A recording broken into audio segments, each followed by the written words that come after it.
กินฮอดอยู่บ่บ่ได้มา กินฮอด จื้ออยู่บ่จื้อบ่าวอยู่บ่ จื้อ บ่าวยังเอา บอกค เนี่ย บ่าวคำบ่จังติจื้ออยู่ซะเนาะ ำโดย ไปจะพานบ่าวไปเบิ่งอยู่เด้อไปเบิ่งเพื่อนก่อนไปเถอะอีมาแล้วกันมาเบิ่งกันก่อน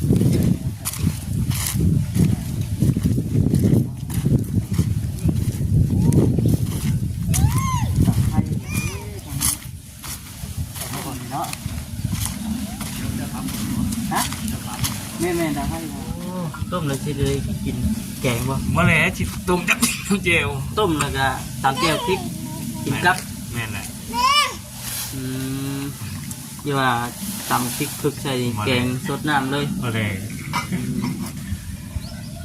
เป็นอะไรเพื่อนได้แล้วบ่ ยังบ่หันขึ้นใส่ตัวทานมัน เจ้ายังมาใส่ ลูกร้านนี่แหละพี่น้องนางเผ็ดทานนะ ทวนอย่างเงี้ยนั่นก็อัดเลยจะได้เวลาฝนตกพามา ไม่ได้ ต หัก กพา ที่ว่านเขามันบ่หันขึ้นไปใส่เองขึ้นไปเช่นบ่บับ เอากระชุงเมื่อไรดิ ขึ้นชุ้งบ่ได้แต่ขึ้นตอกนี่เอากันไดกันไกลยังว่าเช่นบ่บับเลย จะคนก็มาจับ นี่ฮันลูกร้านจุนี่เขา ก็ถ้ามีลูกหลานก็หาลูกหลานนั่นแหละมาจับมาใส่กันนั่นแหละยามมัน ฝั่งก่อนนี่ ดีตื่นมามื้อนั่นแหละก็ลุยเลย นั่นแหละ เบิดไปจะเพลแล้ว นี่1 2 3 4 5ยัง10 ยัง10 เพลนเนาะซื้อมา15 เพลนจะนี่ขางนี่กับทวนหันแต่ก็เรือพี่น้องเลยนะเรือก็ถือว่าดีเป็นอันดีเลยเรือก็เพราะว่าเพื่อนชาแล้วก็ทางนี้มันกับบ่ได้นั่นปานใดเด้นะต้องได้เปิดที่เปลี่ยนดีแล้วนะมาใส่ทางนี้ก่อนอ๋อน้องกลมคัก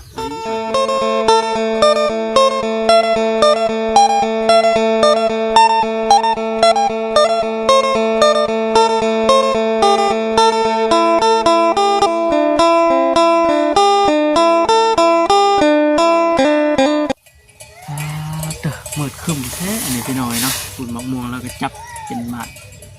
องตุองตอดเนี่ยจ้ะ เมื่อนี้ก็เดินทางมาอยู่ที่บ้านหน้าเพกน้อยพี่น้องเลยเนาะมา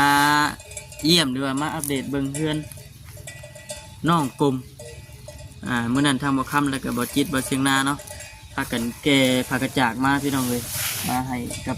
น้องกลมเป็นใส่อัดเพื่อนพอไปว่าฝนบ่ฟ้าบ่หยังหั่นนะ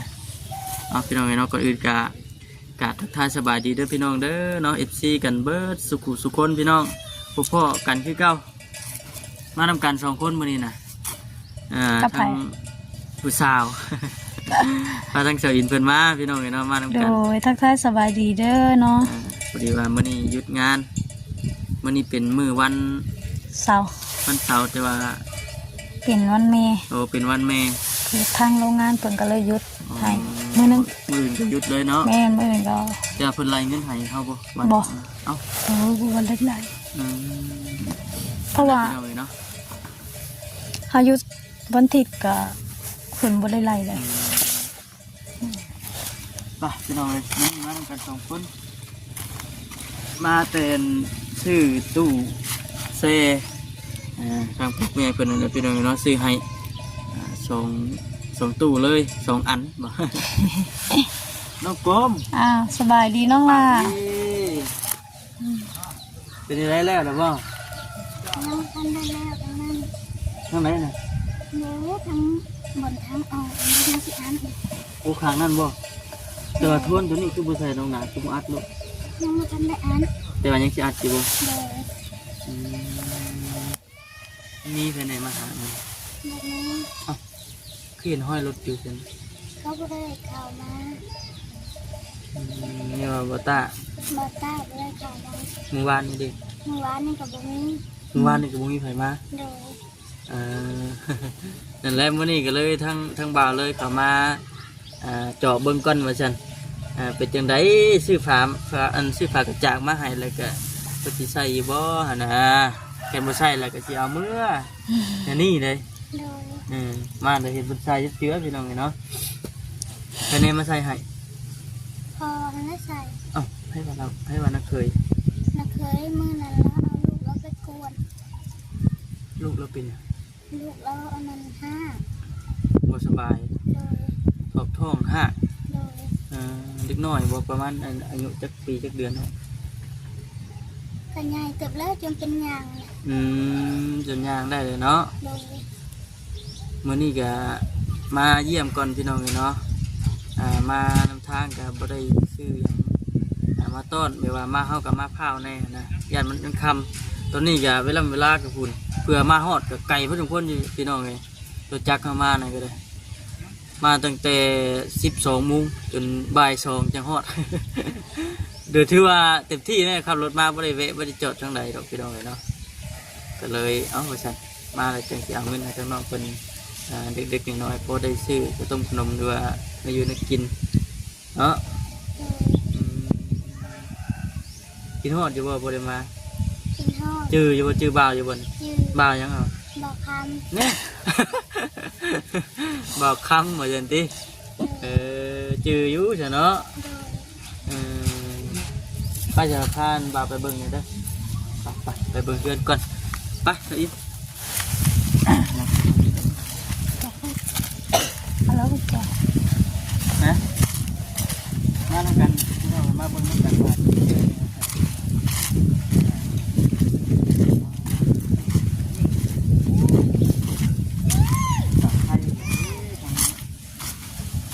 เนาะ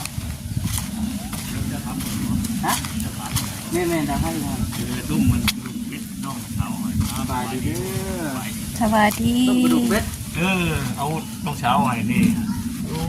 ต้มแล้วสิเลยกินแกงบ่ มาแล้วจิตตุ้มจักเจล ต้มแล้วก็ตำเจียวพริกกินกับ แม่นแหละ ที่ว่าตำพริกพึกใส่แกงสดน้ำเลย มาแล้ว เป็นได้ไรเพื่อนได้แล้วบ่ ยังบ่หันขึ้นใส่ตัวทานมัน เจ้ายังมาใส่ ลูกร้านนี่แหละพี่น้อง อ่า ร้านเผ็ดทานนะ ทวนนั่นอย่างนั้นก็อัดเลยจะได้ผลเวลาฝนตกพระมา ใน ต นี้ครับ กพระ สิว่านเขามันบ่หันขึ้นไปใส่เองขึ้นก็เช่นบ่บับ เอากระชุงไว้ดิ ขึ้นสูงบ่ได้แต่ขึ้นตอกอันนี้ออกกันไหนกันไกลยังว่า เช่นบ่บับเลย จะคนก็มาจับ นี่ฮันลูกร้านจุ๊บนี่เขา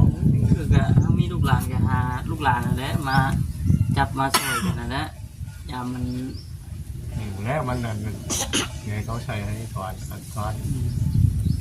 ตรงนี้ ก็เลยมาเจาะเบิ่งก่อนว่าจันเรายังบ่ทันได้ใส่บ่นะ ใช้แต่เมื่อที่สอง ตื่นมา ตื่นมาเลยมันใช้ มื้อห้ามาให้นะยังบ่ทันได้ใส่ ยังบ่ทันได้ใส่ มันคำเนาะ มันขับก่อนนี่ เดี๋ยวตื่นมามื้อนั่นแหละก็ลุยเลย แม่นแหละ เบิดไปจะเพิ่นละ นี่1 2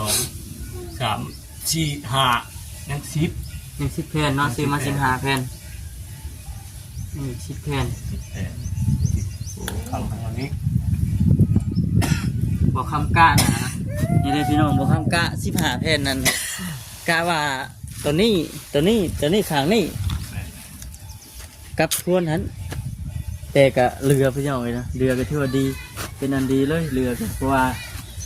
เพื่อนชาแล้วก็ทางนี้มันก็บ่ได้นั่นปานใดเด้นะต้องได้เปิดที่เปลี่ยนดีแล้วเข้าใจทางนี้ก่อนอ๋อน้องกลมคักอันนี้บัดทีนี้เนาะได้ทำได้เฮือนใหม่บัดทีนี้เนาะนี่ผาอัดผาอย่างเลย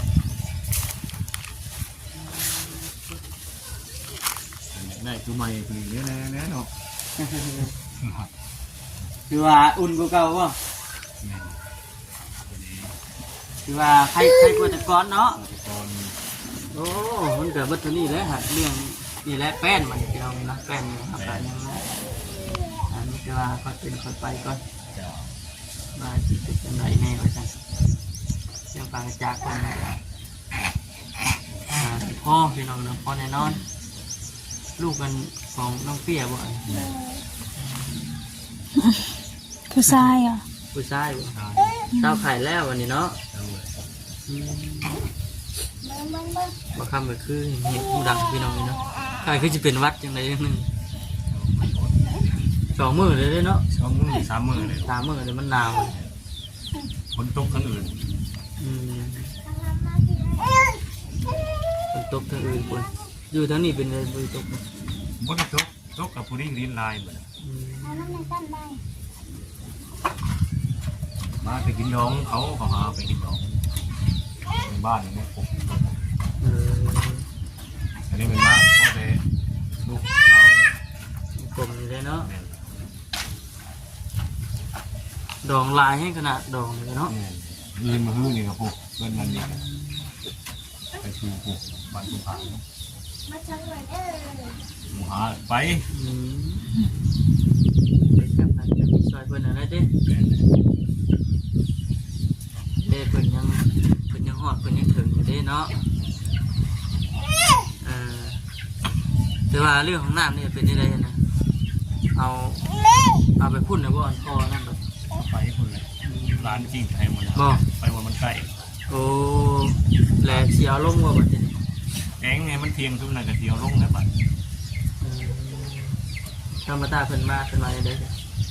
ป้าตาเพิ่นใบขึ้นมาเหมือนบ่าววันบารี บอลี่บ่อนเดี๋ยวน้ำมีงบแล้ว แง่ๆนั่นแหละ โอ้งบมาทางบอลี่บ่น้องปุ๊โอ้พอจังว่ากิ่งได้พูดแล้วเสียเนาะ เป็นเล่าออกมันนั้นได้ยินเป็นเล่าที่ออกแง่ออกซ้าย เอาบอกขออนุญาตถามเรื่องเฮเรื่องทรายนี่เขาสิมาทางไหนเป็นมาเขาสร้างเขาก็จะสิมาส่งอยู่ทางไหนมาได้บ่ เอามาชม เป็นพวกปืนปูนนะมาจะยังฝนยังบ่ได้เลย ผลบ่ได้มาได้แต่ย่ามนี่เลย เป็นว่ายังฝนแม่นบ่ได้เลยเนาะมันเป็นแบบว่า เป็นขี้ตุก อีโตมูเลยพี่น้องทาง แต่ว่าพัวกับมันมันจะหักบ่ได้หลายตัว ดูบ่ได้เลยฮะปูเอาไม่เนาะมันเสี่ยงนะพี่น้องแต่ว่าทางออกทางเข้านะมี2 เส้นบ่มีทางนี้กับทางนี้บ่เดี๋ยว เดียวนี่แหละ เจอทางตัวนี้ดิ ทางตัวนี้มันโมเมนต์ทางตรงตัวนี้เนี่ยมันทางตรงเลย บ่ ยามฝนน่ะมันมีไหนาทางนี้ต้องอัดไหนกันแล้วได้หรอกบริเที่ยวนี่ จะทางสิ่งเดียวนี่เนาะ แม่ เป็น เรานี่คุณมาพอดีมีงอบอยู่เนาะถึงจะไงคุณว่า โอ้โหว่า โอ้โห ดนหรือว่าตี แม่ สิจังไดเนาะรอเบิ่งรอส้นกันนั่นแหละพี่น้องเอ้ย น่า โอ้ดีใจน้ำเด้อซะเด้อดีใจน้ำได้มีงบสร้างของน้ำแล้วพี่น้องเอ้ยเนาะแต่ว่าเรื่องลึกมันนี่คุ้มลึกมันนะพ่อแล้วบ่ โอ้ย จักเม็ดละ 3 ทอน กล้าว่า3 ท่อนนี่ได้พอแล้วสิ มีทอด3 ทอนนี่ บัดน้ำใส่ได้ซะเอามาใส่ น้ำไส้นี่ทั้งน้องกลมเพิ่นไปตักเอาจะใช้นี่ เออ น้ำกับบูมี่เลยหรอกน้ำมัน เป็นที่ไหน ว่าน้ำมาดอกบาดาลเลยบูมี่คือมูแล้ววะ โอ้บ่เพื่อนเจ้านี่บ่ แม่น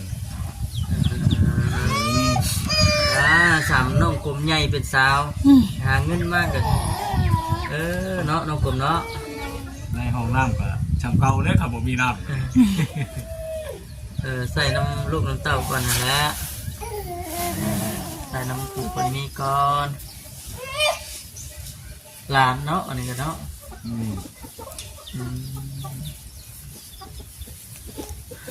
เป็นอะไรเนาะตายชีกี่แวะเวียนเข้ามาเบิ่งก่อนกันทางไหนแน่ โอ้ มือเงินนะมือนั้นฝนบ่ตกเนาะแต่ว่ามือลมนั่นเขาท่านเอาปากกระจากมาใช่ ก่อนลงก่อน ลมก่อนเนาะ จะเอามาน้ำหลัง กำลังพอดีลมวิทย์เลยจังเอามา เนี่ยมือบอลี่เข้ามาเนี่ยมือลมมือฝนนะ โอ้มือนั้น เนี่ยเนี่ย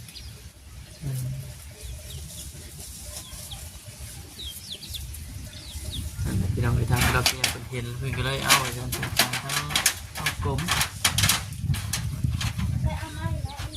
หักเป็นยังประเดี๋ยวมันลมบุกหักตัวอย่างนั้นแหละต้องเตี้ยว่าไปทางไหนบ่มาดิไปทางไหน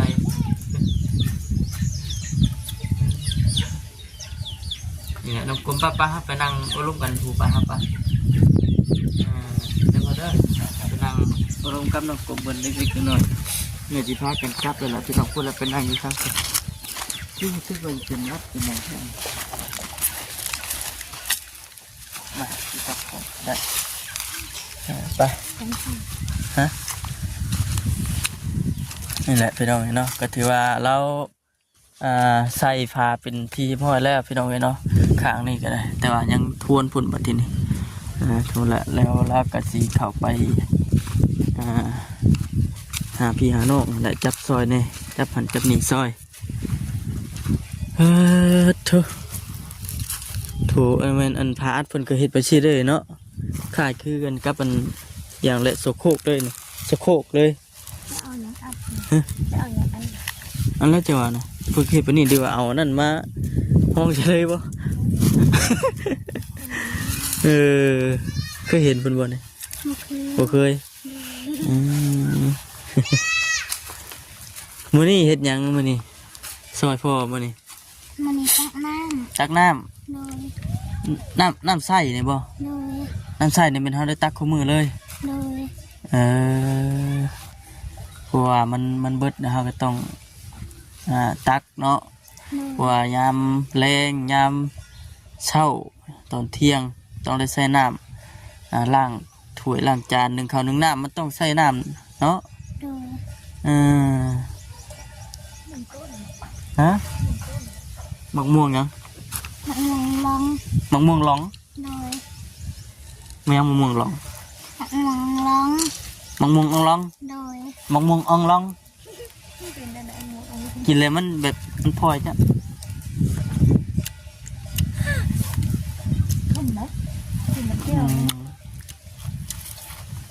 อยากไงเนาะกินกับมือมั้ยคล้ายๆคือกับบางม่วงชอเรากินม่วงขึ้นเจ้าหรือน้องละโดย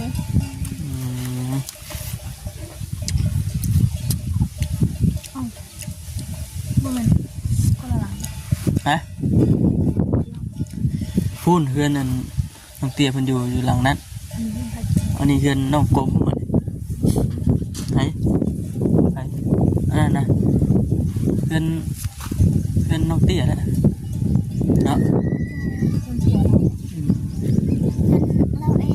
คือเราเองอันเพิ่นเป็นเอื้อยเจ้าเดี๋ยวเพิ่นออกเฮือนเพิ่นเฮ็ดเฮือนอยู่หั่นเพิ่นอันนั้นได้ครัวแล้วเพิ่นก็ย่อออกได้ครัวแล้วก็ย่อออกเฮือนว่าง่ายๆก็ออกเฮือนโดยหัวเพิ่นกับบ้านนี่บ่หัวเพิ่นคนแถวเวียงคนอยู่แถวเวียงพุ่นโดยแต่มาอยู่น้ำเมียโดยตะกี้ก็อยู่น้ำกันนี่ได้น้องกับน้องเนาะโดย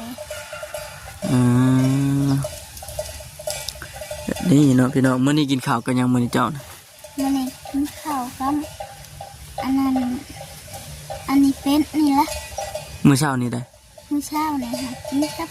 แจ่วกระปูเลยเอ้าว่ากินกับลาบซีนกินกับแจ่วกระปูเดี๋ยวว่าไปดองไปยังพอเอาลาบซีนมาบ่ได้ไปขอไฟแล้วก็อยู่เย็นว่าสิดอกเย็นว่าพอเอาลาบซีนมาต้อนก่อนนะว่าซั่นบ่ได้เอามาพอไปแล้วก็น้องกลมเผาเฮือน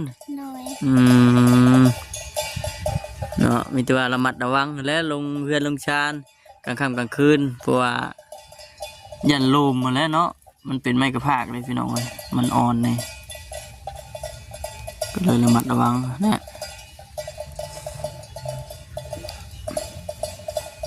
แบบบรรยากาศมันนี่ก็ถือว่าคึ้มแห้งขนาดพี่น้องเลยเนาะมีแต่ว่าพากันมานี่ก็จีกับปะน้องกลมเมื่อไรพุ่นละสิเขามาเยี่ยมมายามด้วยน้องเด้อมีแต่ว่าบัดหนาสิเขามาอัปเดตเบื้องเฮือนเราคือเก่าว่าเพิ่นใจไปฮอดกันตอนใดแน่เพราะฉะนั้นพี่น้องเนาะกลับบ่เนาะ เอาวันที่นี่เดี๋ยวสิเอาเงินไว้ให้น้องเพิ่นไว้ซื้อในอยู่ในกินจักว่าใบยังฮะ บ่ฮู้ช้ โดย ำใบยังอ่ะ บ่ฮู้ ตัวหรือเปล่าจ๊ะ บ่ตัว บ่ตัวบ่ โดย เออ 50,000กีบ โดย อันนี้ใบ50,000เด้อ โดย เออ ไปซื้อกระต้มขนมกิน โดยนัว ที่เกลือประเด็กเป็นนัว โดย วันแล้วมื้อหน้าเดี๋ยวทางบ้านสิเข้ามาอีกเด้อ โดย โอเคน้องเอ้ยสบายดี